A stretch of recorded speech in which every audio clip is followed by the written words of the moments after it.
नमस्कार, स्वागत है आप सबका दिन भर की तमाम बड़ी खबरों के साथ। मैं हूं कवींद्र। शुरुआत हेडलाइन से। डेविड हेडली का एक और बड़ा खुलासा, कहा लश्कर की फिदायीन थी इशरत जहां। बीजेपी ने कांग्रेस की माफी की मांग, कांग्रेस ने उठाए बयान पर सवाल।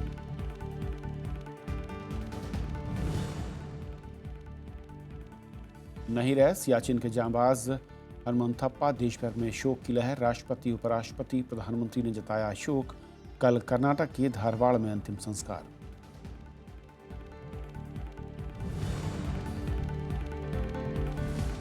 पेट में कीड़े मारने की दवा से बिगड़ी 200 बच्चों की हालत। 5 राज्यों में बच्चों को उल्टी चक्कर की शिकायत। सरकार ने कहा घबराने की बात नहीं।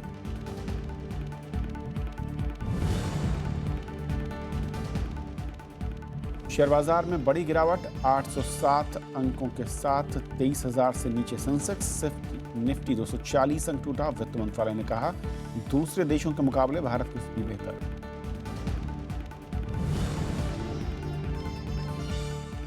थोड़ी देर में विज्ञान की दुनिया में नई खोज का ऐलान। गुरुत्वाकर्षण के सिद्धांतों में जुड़ेंगे नए आयाम। राज्यसभा टीवी पर लाइव प्रसारण। पाकिस्तानी मूल के अमेरिकी नागरिक डेविड कोलमैन हेडली ने आज अपने बयान में एक बड़ा खुलासा किया। उसने कहा है कि 2004 में पुलिस मुठभेड़ में मारी गई इशरत जहां लश्कर की आतंकवादी थी और वो आत्मघाती दस्ते की सदस्य थी।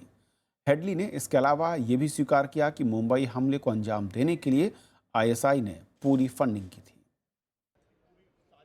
26/11 को मुंबई में हुए आतंकवादी हमले की जांच कर रही अदालत में हेडली ने गुरुवार को कहा कि उसने इशरत जहां का नाम सुना था और ज़कीर रहमान लखवी ने उसे बताया था कि इशरत आत्मघाती दस्ते की सदस्य थी। उसने तुरंत कहा कि इशरत जहां ये नाम मैंने सुना था और पुलिस के चकमक में मारी गई थी, इसलिए मुजम्मिल भट्ट को ज़कीर रहमान लखवी कोस रहा था। ये बात उसने आज बताई। हेडली ने अदालत को यह भी बताया कि 26/11 हमले को कराची में लश्कर के मुख्यालय से नियंत्रित किया जा रहा था और हमलावर पल पल उनके संपर्क में थे। हेडली के वकील महेश जेठमलानी ने भी कहा कि अपने बयान में हेडली ने लश्कर और ISI के 26/11 हमले में शामिल होने की महत्वपूर्ण बातें साझा की हैं। नवंबर 2008 से 28 नवंबर 2008 तक 3 दिन जो हमला चल रहा था, उस हमला में हमलावर कोई उनके आका से, उनके हैंडलर से फोन से बातचीत करते थे। हमारी इंटेलिजेंस एजेंसी ने ये फोन कॉन्वर्सेशन पूरा इंटरसेप्ट किया था और ये बात स्पष्ट हुई थी कि अटैकर्स को पाकिस्तान से इंस्ट्रक्शन मिलती थी, जिससे आज डेविड ने कोरॉबरेट किया है। The reason for calling Headley is to find out all aspects of what he knew regarding every incident in India. And certainly one of the questions that are involved, because this became a big issue. I mean, I don't want to digress on 2611 because his evidence for 2611 and the ISI's involvement in it and the LET's involvement, including that of all LET's highest operatives. That's the most important aspect as to what's being divulged today. Headley के बयान से पुख्ता हो गया है कि मुंबई में आतंकवादी हमले में पाकिस्तान के कई महकमे मिले हुए थे और वो लश्कर के आतंकवादियों को लंबे समय से ट्रेनिंग दे रहे थे। यही वजह है कि पाकिस्तान के साथ भारत के संबंध लगातार खराब हो रहे थे। अखिलेश सुमन, राज्यसभा टीवी। इशरत जहां पर हेडली के खुलासे के बाद बीजेपी विपक्ष पर हमलावर हो गई है। बीजेपी ने आरोप लगाया कि 2004 में विपक्ष ने इशरत जहां के मुठभेड़ पर गैर जरूरी बयानबाजी की थी। उधर विपक्ष का आरोप है कि हेडली के बयान की जांच होनी चाहिए।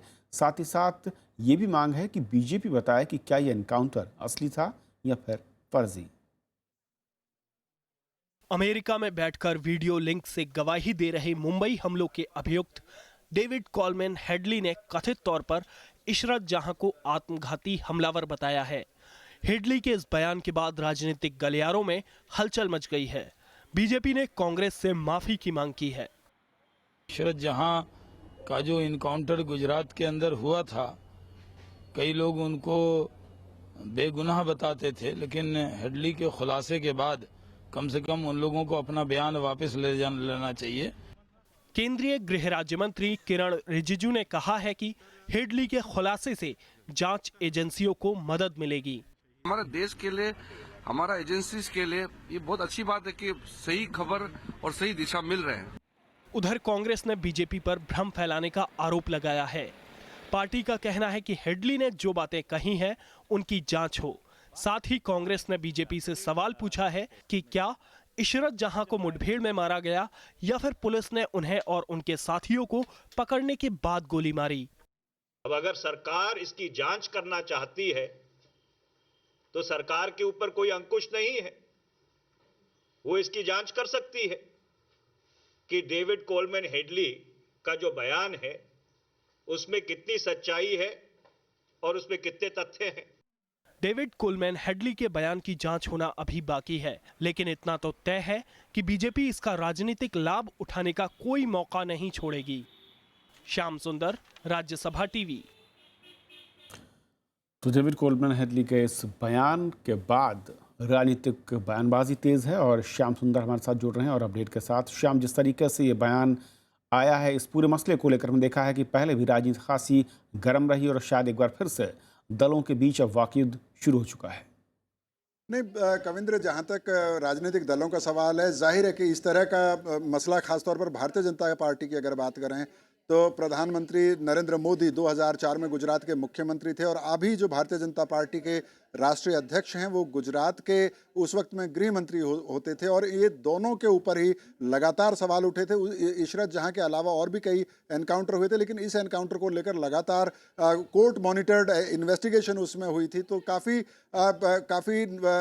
प्रहार नरेंद्र मोदी और अमित शाह को झेलना पड़ा था और जाहिर है कि वैसे में अगर कोई मौका मिलता है भारतीय जनता पार्टी को तो उस मौके पे वो भारतीय जनता पार्टी चूकना नहीं चाहेगी और वैसा किया भी नहीं। हालांकि भारतीय जनता पार्टी की तरफ से कोई बहुत सीनियर नेताओं को नहीं उतारा गया इस पूरे मसले को, क्योंकि डेविड कोलमैन हेडली खुद जो है वो आतंकवादियों की सूची में है और उनके इस बयान को किस तरह से उन्होंने कोर्ट में पेश किया है, किस संदर्भ में पेश किया है और क्या उनके इस बयान की कोई कानूनी वैधता है, ये सारे सवाल हैं।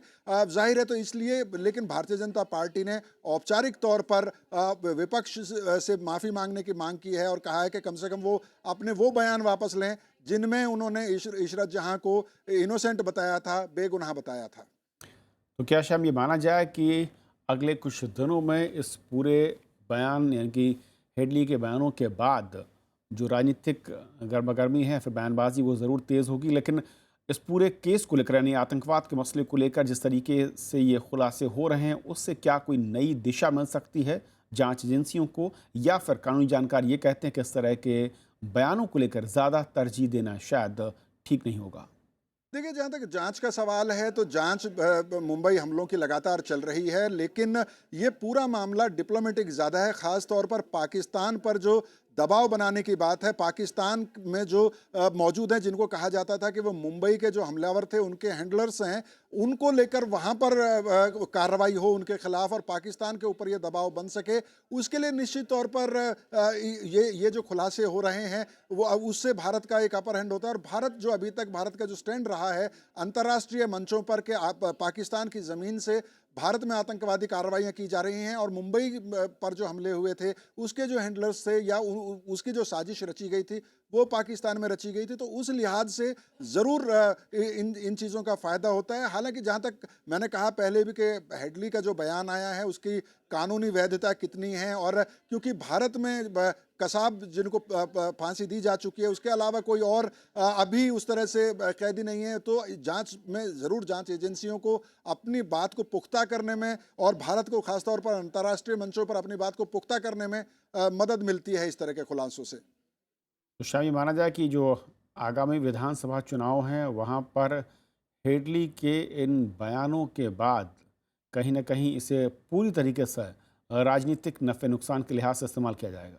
बिल्कुल, आपने बिल्कुल सही नब्ज पकड़ी है, क्योंकि पश्चिम बंगाल की बात करें, आसाम की बात करें, खासतौर पर इन दो राज्यों के अंदर भारतीय जनता पार्टी जिन दलों के साथ मुकाबले में है, और काफ़ी हद तक केरल में भी ये कोशिश की जाएगी कि सेकुलरिज्म के नाम पर जिस तरह का ग्रैंड अलायंस बिहार में बनाया था, आपको याद होगा कि आज जो बीजेपी के राष्ट्रीय प्रवक्ता हैं शहनवाज हुसैन, जब उन्होंने बयान दिया तो उन्होंने कहा कि नीतीश कुमार और कुछ और लोगों ने इशरत जहां को बिहार की बेटी बताया था। और तो वो जो पूरा एक सेक्युलरिज्म के नाम पर जिस तरह का ग्रैंड अलायंस बिहार में बना था, उसी तरह की कांग्रेस और वामपंथी पार्टियों के बीच एकता की बात पश्चिम बंगाल में बहुत जोर शोर से चल रही है। तो वैसे में भारतीय जनता पार्टी के लिए जरूर ये एक नया मुद्दा उनको मिला है कि किस तरह से सेक्युलरिज्म के नाम पर जो आतंकवादी संगठन हैं या इस तरह की जो गतिविधियों में जो लिप्त हैं उनको डिफेंड करने की कोशिश की जाती है। तो भारतीय जनता पार्टी की राजनीतिक लाइन के हिसाब से और रणनीतिक लाइन के हिसाब से निश्चित तौर पर उनको ये बात सूट करती है। शुक्रिया श्याम इस अपडेट के लिए आपका। और फिलहाल एक ब्रेक, और ब्रेक के उस पार कुछ और बड़ी खबर।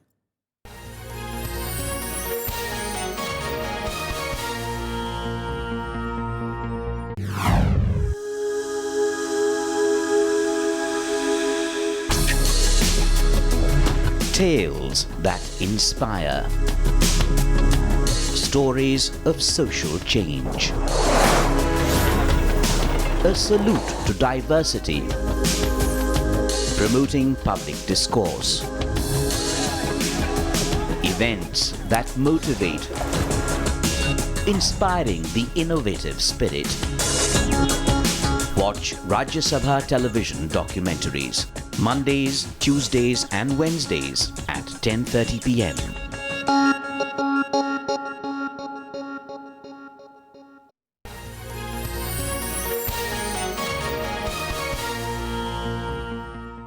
छह दिनों तक 35 फीट बर्फ के नीचे जिंदा रहकर पूरी दुनिया को हैरान करने वाले लांसनायक हनुमंत थप्पा शहीद हो गए हैं।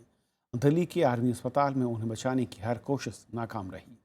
उनके निधन पर राष्ट्रपति, उपराष्ट्रपति, प्रधानमंत्री समेत कई हस्तियों ने शोक जताया है। शुक्रवार को कर्नाटक के धारवाड़ में उनका अंतिम संस्कार होगा।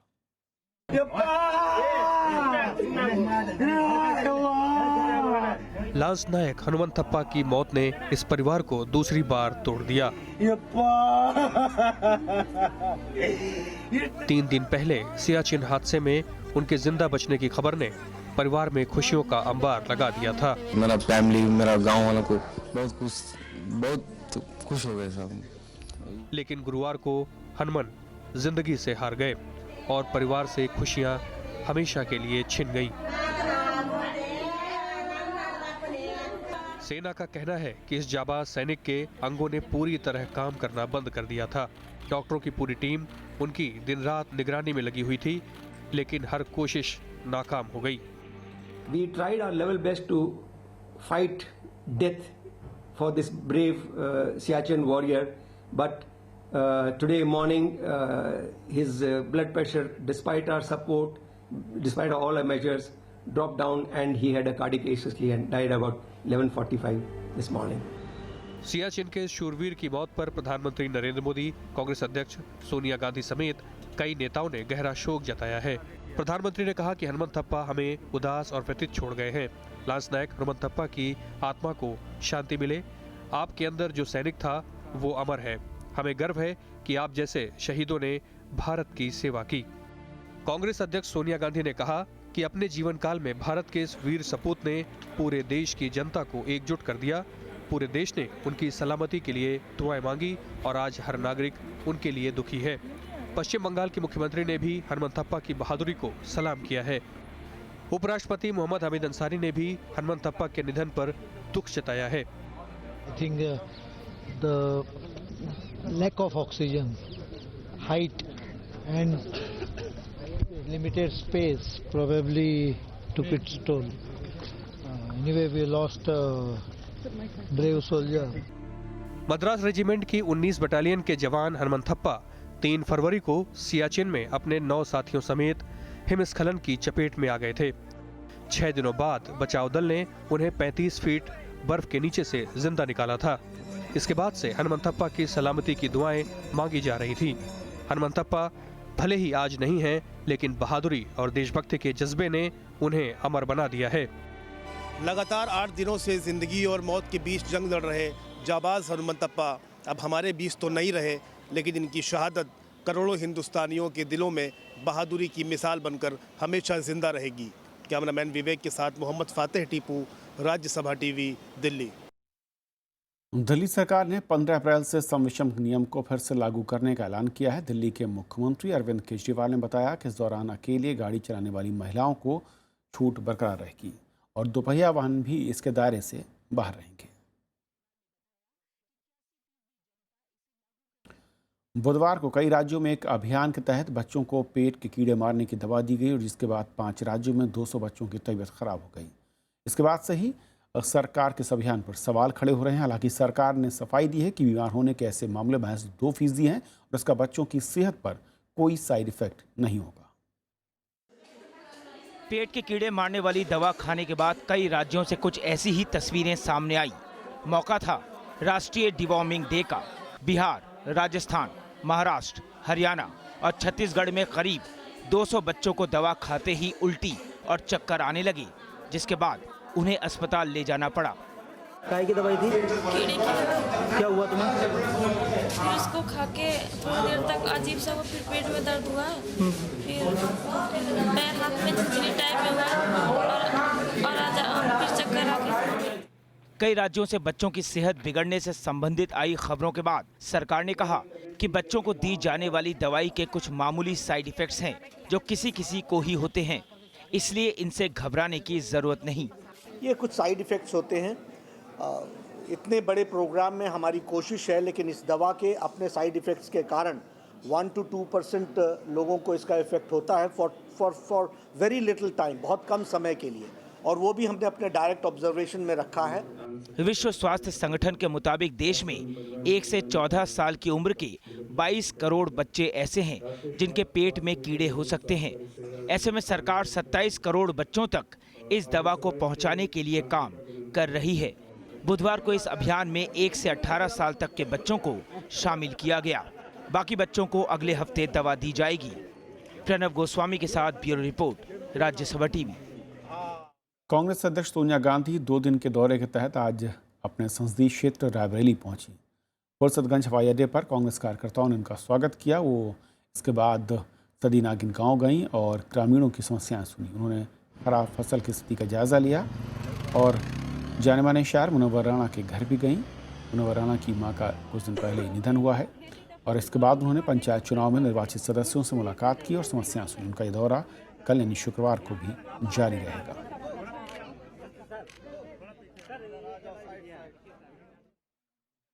भारत और संयुक्त अरब अमीरात के बीच आज 4 समझौतों पर सहमति बनी। दोनों देश साइबर सुरक्षा, बुनियादी ढांचे के निर्माण में सहयोग के साथ नवीकरणीय ऊर्जा और एक दूसरे की मुद्रा में लेन देन करेंगे।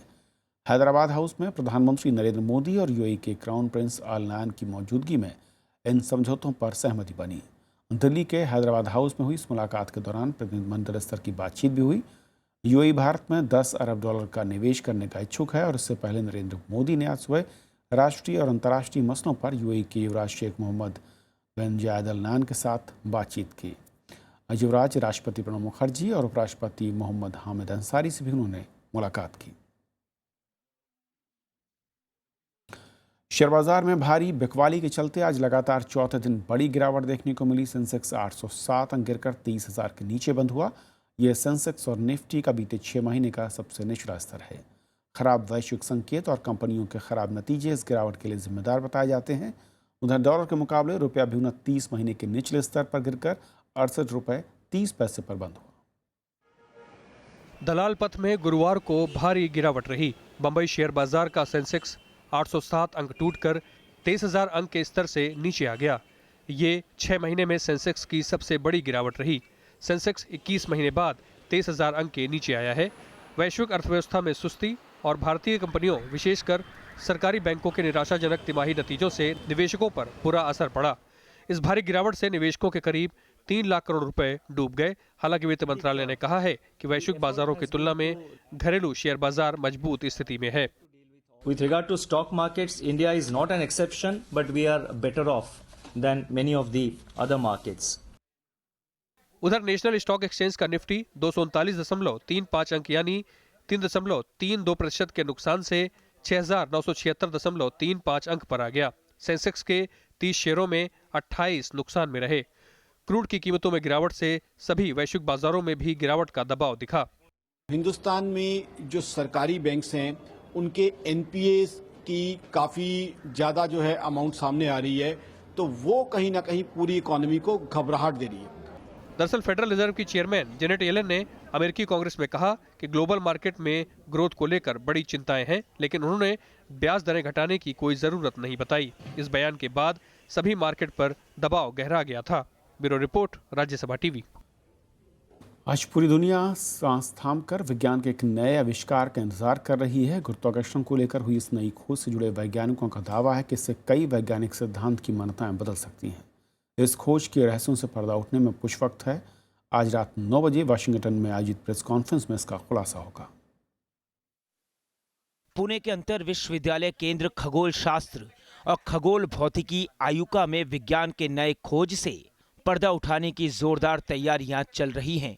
हालांकि आयुका में अनुसंधान करने वाले और इस प्रोजेक्ट से जुड़े वैज्ञानिक फिलहाल इस पर कुछ भी कहने से बचना चाहते हैं, लेकिन इसके फायदे के बारे में इशारा जरूर कर रहे हैं। Will have a great impact on our Indian science and Indian technology because of the fact that it involves a whole lot of different technologies which are brought together in this particular experiment. इस खोज को लेकर आ रही खबरों के मुताबिक इसमें भारत के 9 संस्थानों के करीब 60 वैज्ञानिकों ने योगदान दिया है, जिनमें से करीब 35 वैज्ञानिकों ने इस खोज में दुनिया भर के वैज्ञानिकों के साथ मिलकर सीधे तौर पर काम किया है। आयुका के वैज्ञानिक इस खोज के बारे में बात तो कर रहे हैं, लेकिन पूरी जानकारी के लिए इंतजार की बात भी कह रहे हैं। मेरे बहुत सारे कलीग इंडिया में इस प्रोजेक्ट में कंट्रीब्यूट किए हैं। हम लोगों का बहुत दिनों का एफर्ट का फल निकलने वाला है, तो हम लोग सब बहुत ही एक्साइटेड है आपको बताने के लिए कि क्या हुआ है और क्या हमें मिला है। तो आप थोड़ी देर और वेट कीजिए, हम लोग भी वेट कर रहे हैं कब आपको बताएंगे ये सोच के। ये खोज दुनिया के 15 देशों के 900 वैज्ञानिकों के प्रयास का नतीजा है। इस नई खोज से पर्दा उठने के बाद विज्ञान को देखने का नजरिया बदल जाएगा। साथ ही गुरुत्वाकर्षण को लेकर अब तक हुई खोजों को एक नई ऊंचाई और दिशा प्रदान करेगा। वैज्ञानिक भी शामिल है। हम सब एक इंडिगो कंसोर्टियम की तरफ से काम करते हैं। देश के अबाउट 9 संस्थाओं में हम काम करते हैं। आज क्या बताया जाएगा वो तो मैं बोल नहीं सकता, पर आशा करते हैं कि वो बहुत ही उत्तेजनक होगी। इस मौके पर शाम 8 बजे पुणे के आयुका में वैज्ञानिक पहले इस विषय पर चर्चा करेंगे और रात 9 बजे वॉशिंगटन से गुरुत्वाकर्षण को लेकर हुई इस खोज का प्रेस कॉन्फ्रेंस के जरिए ऐलान किया जाएगा। कैमरामैन सुरेश के साथ संजय कुमार, पुणे। और मशहूर वैज्ञानिक टीवी वेंकटेश्वरन ने जाने माने प्रोफेसर संजीव धुरंधर से बातचीत की। This is TV Venkateshwaran from Rajya Sabha TV, reporting to you live from Pune, Inter-University Center for Astronomy and Astrophysics, AYUCA. We have with us Professor Emeritus, a leading scientist of India, Dr. Sanjeev Dhurandhar. Sir, I see all around, people are tight-lipped. They are all in hush-hush mode, but a huge pose of press is here. What's happening here? Right. So soon there is going to be a discovery which is going to be announced. I cannot tell you now what it is about, but we'll be able to tell you somewhat later after a while. But it's an extremely big discovery, and we have been waiting for this discovery for something like 100 years. Okay, so for 100 years we have been waiting for this discovery, and we don't know what's going to happen. We should be knowing it around 8 o'clock, 8:30, when Rajya Sabha TV will bring this program live to you. But sir, why in India we are so much excited about this? Yes, so this is in fact, this particular effort which is going on, okay, is a global effort. It involves a whole lot of countries, and many countries are involved. And one must in fact have a network of such detectors. And India has been a part of this, and there are several institutions from India involved in this. And AYUCA has been is the lead institution, in fact, one of the lead institutions. And that's the reason. That's the reason, right? Yeah. Which means this discovery that is going to be announced today is a world-class announcement in which Indian institutions and Indian scientists have an important and significant role to play, along with scientists and institutions from rest of the world. It's indeed a proud moment. Can I secretly ask you what it is? No, I cannot tell you about that. but you'll soon know. I mean, it is not Thank you. So we need to wait till 8 o'clock, 8 p.m. Please come and watch Rajya Sabha TV for this excitement, the drama that is unfolding in Inter-University Center for Astronomy and Astrophysics. Thank you. और पुणे से इस वक्त scientist TV Venkateswaran हमारे साथ phone line पर जुड़ रहे हैं। टीवी, जिस तरीके से इंतज़ार है ये थोड़ा सा लंबा होता दिख रहा है, फिलहाल क्या इस वक्त वहाँ पर कार्यक्रम शुरू हो रहा है और क्या संकेत मिले, क्या बड़ा आविष्कार है, क्या नई चीज़ विज्ञान की दुनिया हमारे सामने लाने जा रही है? Yeah, there are about 10 scientists who are now addressing the press conference from Indian institution. Simultaneously, the press conference are going in Washington and Italy. So world over, this news is being simultaneously released. At this point of time, they are giving the background. They have not yet talked about what exactly is the discovery. But what I could gather from the people who have gathered here is that this discovery that is being right now talked about is equivalent to what, let's say, Galileo found or Newton found about gravity. I mean, this discovery is going to change the way we are going to look at gravity from now on. That's what I am given to understand. In some sense, we can say that this is a scientific revolution televised live. और TV कब तक ये हम सबके सामने आ जाएगा इस खोज के बारे में, इस आविष्कार के बारे में?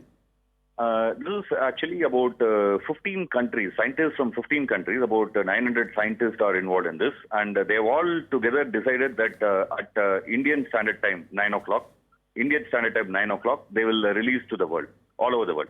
So the exact discovery is going to come out at 9 o'clock, but we are able to guess from, talking to various people that this is going to be something related to a gravitational wave that Einstein predicted in 1916, that is exactly 100 years ago.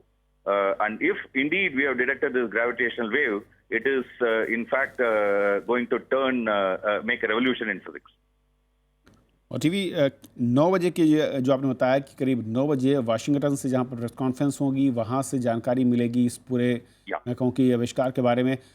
किस तरह की team रही है, क्योंकि खबरें आ रही हैं कि अलग अलग देशों के बहुत सारे वैज्ञानिकों की एक टीम इसके साथ जुड़ी रही है और भारत का भी इसमें एक बड़ा योगदान है।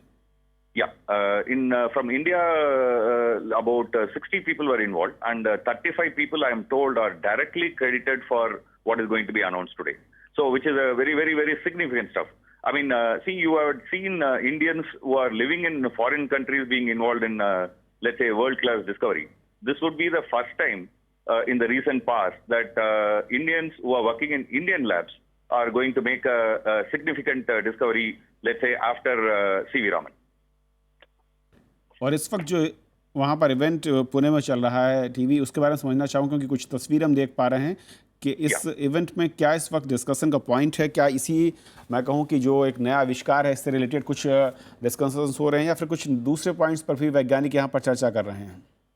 What actually currently going on here is they have got a representative from different institutes which are in India, which is part of this discovery, and they are introducing them to the press and the audience, and then they are sort of giving us a background of the background in which the current today's discovery is going to be described.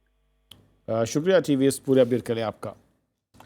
और सीधे हम लिए चलते हैं पुणे, जहां पर इस वक्त वैज्ञानिकों के बीच चर्चा चल रही है। इसके बारे में टीवी ने वेंकटेश ने आपको जानकारी दी है, तो सुनते हैं कि पुणे में इस वक्त वैज्ञानिक क्या चर्चा कर रहे हैं। और ठीक 9 बजे वाशिंगटन से लाइव आप देख पाएंगे इस नई खोज के बारे में वैज्ञानिक प्रेस कॉन्फ्रेंस करेंगे।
तो पुणे जहां पर कि वैज्ञानिकों के बीच में उस पर चर्चा होगी, कुछ ही देर में हम आपको वापस ले चलेंगे, लेकिन जो अहम खबर है वो करीब 9 बजे मिलेगी। इनकी विज्ञान की दुनिया में एक और जो नई खोज बताई जा रही है, वैज्ञानिकों का दावा है कि करीब 100 साल से इसका इंतज़ार हो रहा था और इस नई खोज के बाद विज्ञान के कई नियम और कई मान्यताएं बदल सकती हैं, ऐसा दावा वैज्ञानिकों का है। If you want to come back and learn more about what you miss out, please feel free to catch me either later tonight or tomorrow. So as this first slide suggests, the idea here is to help you walk with me back in time about 100 years ago when Einstein first propounded his theory of gravity. I should actually apologize to the technically savvy people already who already know about gravity and general relativity. You have to stand in the lights, otherwise you can't able to capture you. Okay, so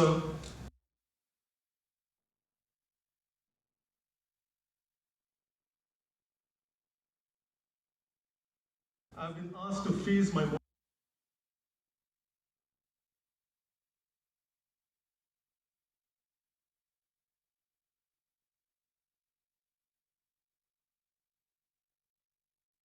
That's going to be very difficult, but I'll try. So, one of the things Einstein did about gravitational waves, which in fact can be produced by black holes and compact objects like black holes if they are allowed to move, okay, or dance around each other to be specific. But if they indeed produce these waves, what use are they if you can't verify that they exist? More importantly, if we can't measure them and detect them and observe them to ultimately advance the frontiers of human knowledge. However, with all good things, we have to step back and peek deeper into history. And in this case, I will use Newton as our inspiration. Because this is something that should be very familiar with, I think, for most of you. Newton told us that gravity is a force that makes apples fall to the ground, but not just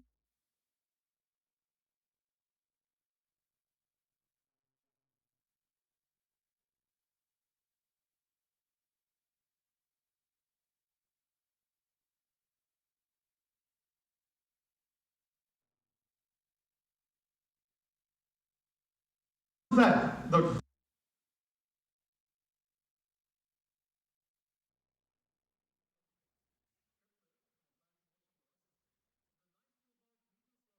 Which tells us that the force between two masses, M1 and M2, is proportional to the product of those masses, but inversely proportional to the square of the distance of separation between them, right? This single law can explain all of those three Kepler's laws. But what Newton's law does not do is predict gravitational waves, waves that carry energy out of gravitating objects, which are masses like you and me. That is where Einstein comes into the picture. He changed that paradigm of Newton and instead proposed that gravity is actually curvature of space-time. Now that's a mouthful, and one of the things I'll try to do in the next couple of minutes is to explain what it is all about. But basically,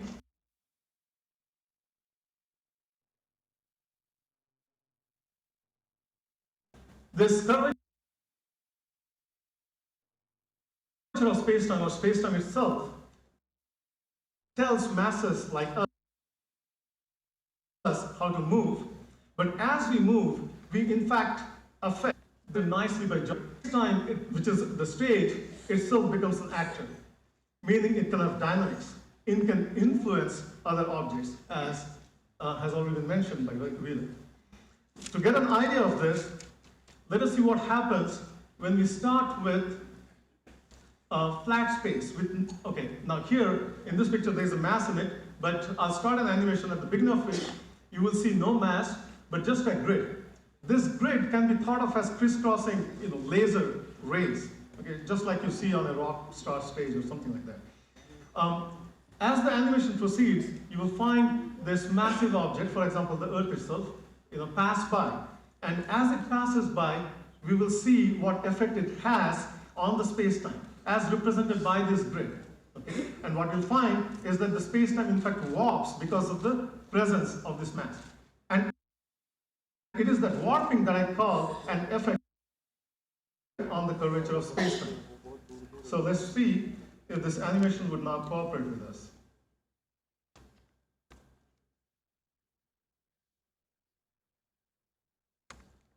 Yep. So we start with flat space, and there you go, the mass comes about. Let me see if I can freeze this. Maybe not. I'll play it again. Or maybe I can try and back up. Yes.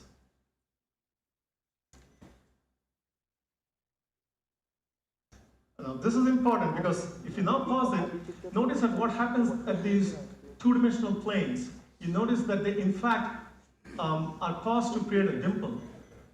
And for the next few slides, I'm going to just focus on such two-dimensional planes. In fact, loosely speaking, we are going to talk about two-dimensional embeddings of this three-dimensional space, which can be generalized into space-time for the experts. So the effect, the space-time curvature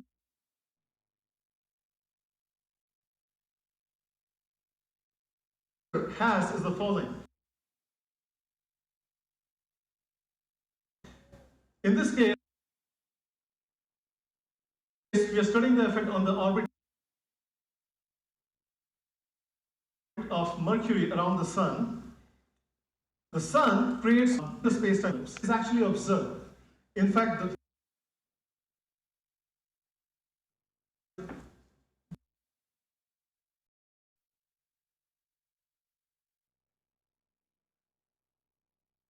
precisely because that shift was not completely explained more than a century ago, that Einstein was forced to propose light rays to bend. And this was literally earth-shaking because when it was proposed in 1916, nobody believed it. But 3 years later, Eddington and a team of astronomers verified that this was indeed true.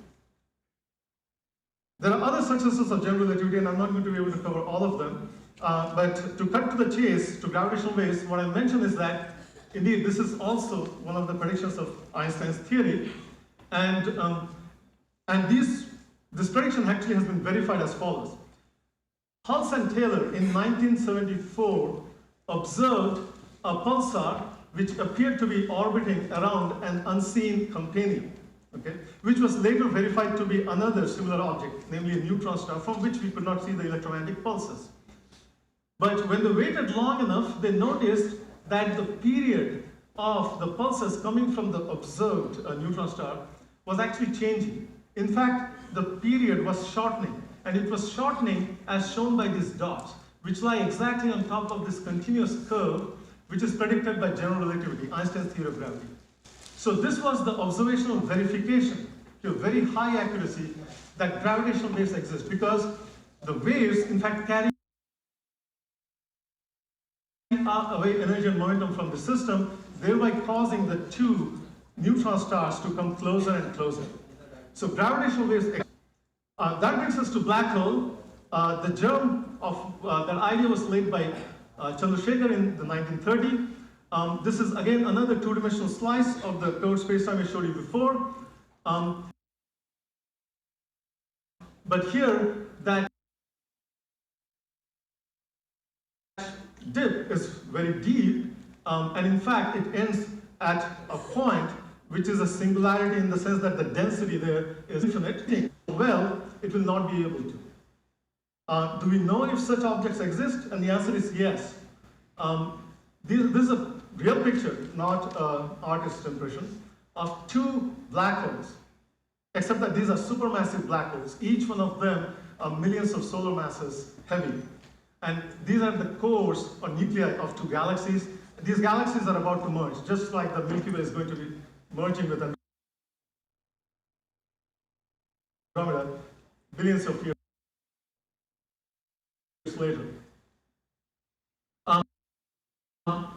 And in the process, it is emitting gravitational waves, just like the Hulse and Taylor pulsar system. It's very large. We don't have any detectors yet to see them.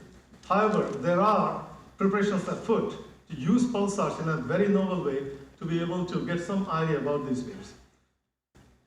Closer to home, meaning in our old galaxy, we have stellar mass black holes that are of the order of 10 times the mass of our sun. What we don't know yet, if there are binaries of black holes, that is, two black holes orbiting around each other. So what you see here, in contrast to the previous picture, is actually an artist's impression of sorts. But what happens when these two black holes are close enough and orbiting? Yes, they will indeed emit gravitational waves, and this is an example of what would happen. So here you have two black holes going around each other. In the process, they undulate the space-time curvature, or the fabric of space-time, through these ripples that we call gravitational waves, which were predicted by Einstein. So far, so good. But then we come to the next question of how we detect them. To answer that, let us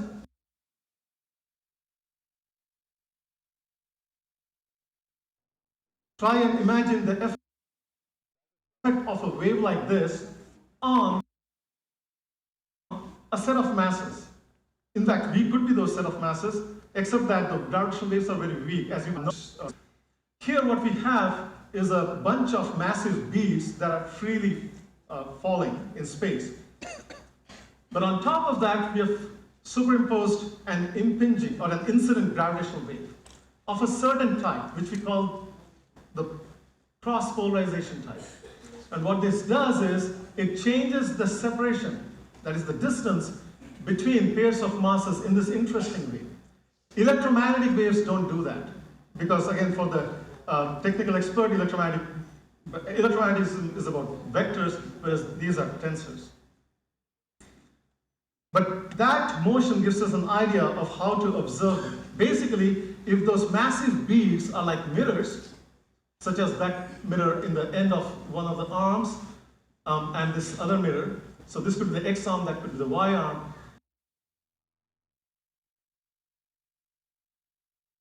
and you have a laser source used to measure the change in distances among these mirrors. So you have a laser source that lasers, and you have the beam hitting a beam splitter that is to 50-50, and they bounce back of these end mirrors to meet back at the beam splitter and coherently interfere. That interference creates these fringes, and the dark fringe, and that is because these two laser rays will interfere destructively. Okay, interference is something that you come across in day-to-day life. For example, when you observe ripples in a pond. So in this case, you have two sources of waves that are spreading out on the surface of the pond, but you notice these bright and dark spots, which are actually these interference patterns. So what would a gravitational wave do to such an interferometer? So this is the same interferometer, but now a top-down view of it. These two, I now use vectors because we are more familiar with them, but I'm using them to explain what a gravitational wave would do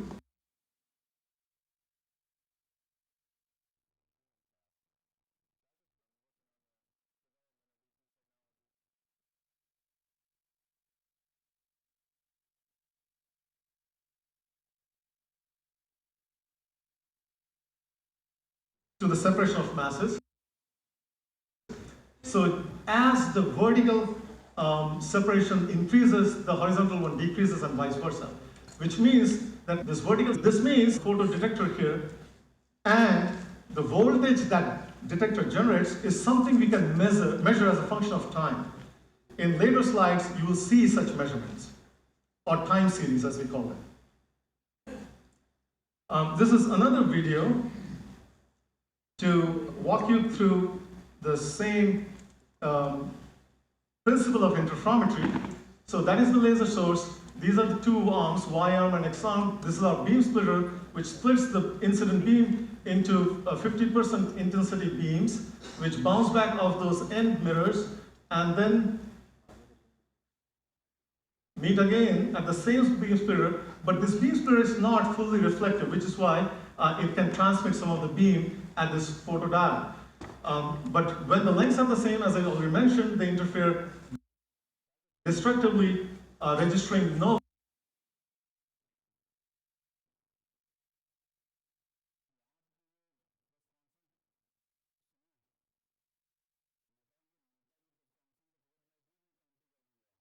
voltage at this photodiode. But when the lengths change, you can have some of the laser light leaking and creating a voltage change. Your detectors requiring a lot of experimenters to come and build them. In fact, this is one of those two mirrors that I showed earlier. These are vacuum chambers that house these optics, mirrors, beam splitters. They're in vacuum because air molecules can have an effect on the path of these laser beams, which can be misconstrued to be a gravitational signal. So there are various noise sources that experimenters and data analysts like us have to tackle before we can clean the data enough to be sure that what we're seeing is actually an astrophysical signal and not an artifact due to noise. And these are those beam tubes through which the laser beams pass. So a brief synopsis of the observatory.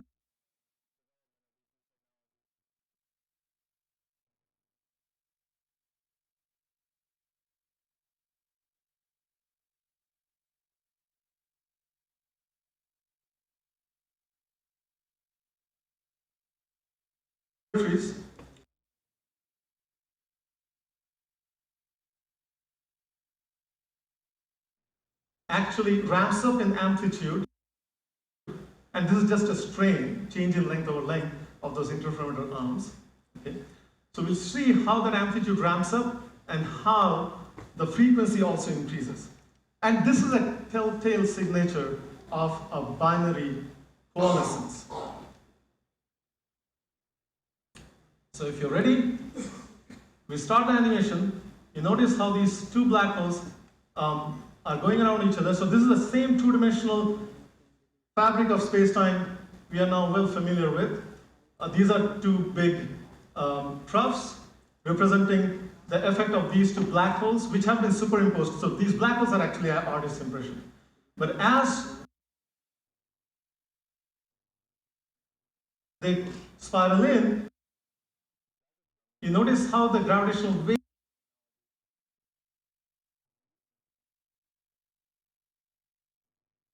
strength increases slowly in amplitude, just as instantaneous frequency does.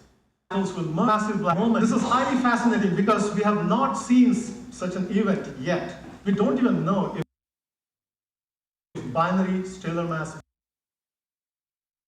black holes exist. And that's an important quest to pursue. And you notice towards the end, as the two black holes merge, but into a single black hole, right?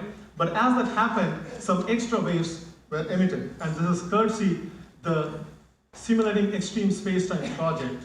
Some of the members here are actually our colleagues in the line of scientific collaboration. But if you want to observe these waves, you really have to be very ambitious because these waves, we have not felt them. That means they are extremely weak. How weak? If this is an atom at the bottom right, then the strength or amplitude of the gravitational wave we saw would be as small as the diameter of Earth. That's the kind of ratio we have between the gravitational wave amplitude from a black hole binary in a remote galaxy and the size of an atom. Atoms are closer to home. Nanotechnology is already a buzzword, although it actually took off more than a decade. Are small, in fact, smaller. But that means that this is a big challenge. The gravitational waves are weak, which means that the effect they have on these moving mirrors of an interferometer is also very weak. The mirrors move by a billionth of a meter. But we have to dig out the signal in the presence of noise, and there are just too many types of them affecting our detector. This is an example of such a suite of sources. You have nearby dams, you have traffic, you have blowing volcanoes, you have earthquakes. And by the way, these earthquakes don't have to be next door. They can be on the other side of the earth, and they would still, the vibrations would seismically propagate to our interferometer and register as noise source for this detector in Livingston, Louisiana.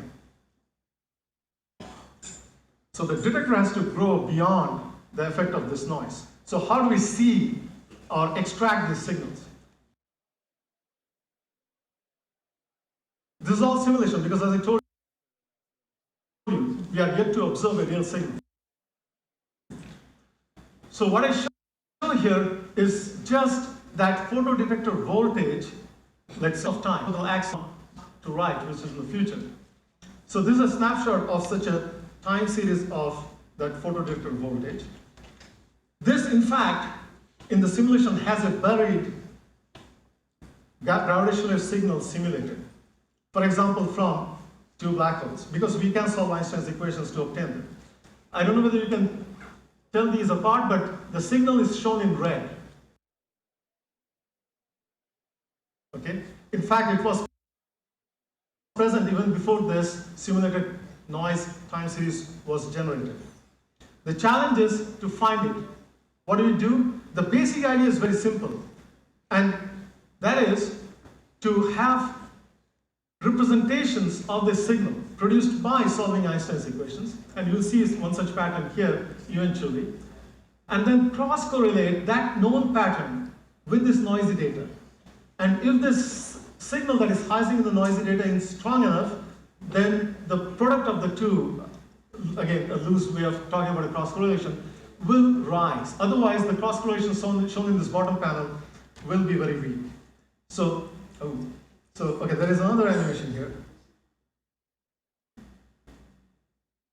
So that is the known signal, a representation of it, obtained from Einstein's equations. And you notice how this cross-correlation spiked just when this the template gave a large product with this noisy time series. And that is because this weak signal simulated hidden in it. So that's the basic idea. The problem is that a priori, that is beforehand, we don't know what kind of black hole masses may produce that signal. So we have to produce lots and lots, meaning literally millions of such templates. And many of the Indigo members you just saw are involved in producing them by solving Einstein's equations. Secondly, we want to actually check if by cross-correlating millions of templates with noisy data, we are able to find these signals very quickly. Why quickly? Because it's possible that the same source, hundreds of millions of light years away, may also generate an electromagnetic signature, an afterglow. For example, a gamma ray burst or an X-ray flash. If that is the case, the problem is that the electromagnetic transient signal will fade very quickly. So unless you're able to scan noisy data and find these gravitational wave signals quickly enough and get your astronomers, to slew their telescopes to check if there is indeed an extra afterglow or optical afterglow there or not, to be willing to get our astronomy partners to find the electromagnetic afterglow. So that is where multiple gravitational detectors help.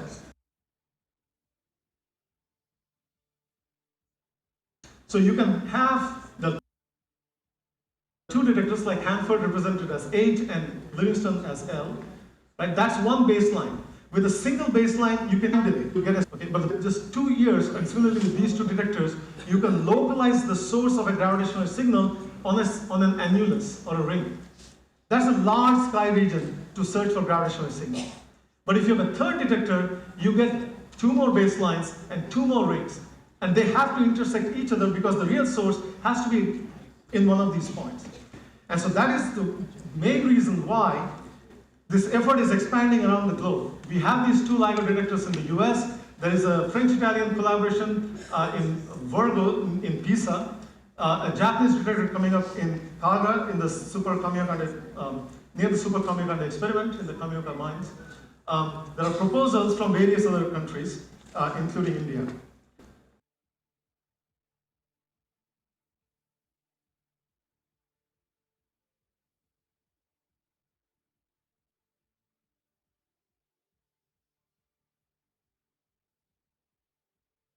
But with multiple detectors, the effect in astronomy will be as follows, and I am on to my last couple of slides. With 2 detectors, gravity is single light.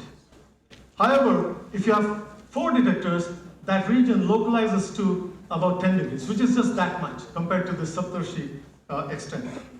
And that's much easier for telescopes which have this kind of a field of view in red to scan. And so this is exactly what we are doing as well in Indigo. We are trying to formulate how to scan big regions of the sky with multiple tiles and in what sequence to cover them so that before the tile sets or before the patch sets, we are able to point to an electromagnetic counterpart for a gravitational integrator, because the 2 channels of information can teach us about the sources much better than what any single channel can. In India, we have multiple telescopes, and I have to go fast because I can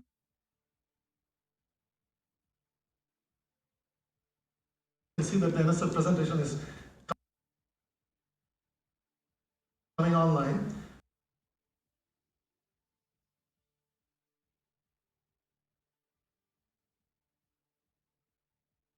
And then we have telescopes in the space as well, like AstroSat, which had a great launch a few months ago. Will produce stable black holes, but you can have neutron stars produce them, like in the Hulse and Taylor case. They will tell us how heavy these objects are. Is it that all black holes are only about 10 solar masses heavy, which is what we see from X-ray observations? Maybe not. We'll have to find out. How right was Einstein about gravity? In the beginning, you saw that Newton has had a successful ride for a couple of centuries or more. He is still successful for day-to-day dealings with gravity. But we know that he was actually, well, Einstein was more accurate.